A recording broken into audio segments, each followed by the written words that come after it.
মানুষ যদি দেখতো কারো কবরে রাজা, নিজে তখন মিলাইতো তার জীবনের হিসাব।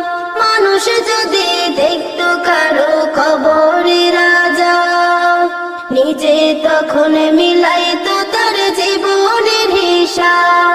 কেউ খারাপ পথে যেত না, হারাম কামাই খেত না, ইবাদতে মাথা ঠুকে আল্লাহর ভয় কাঁদত নিরন্তর।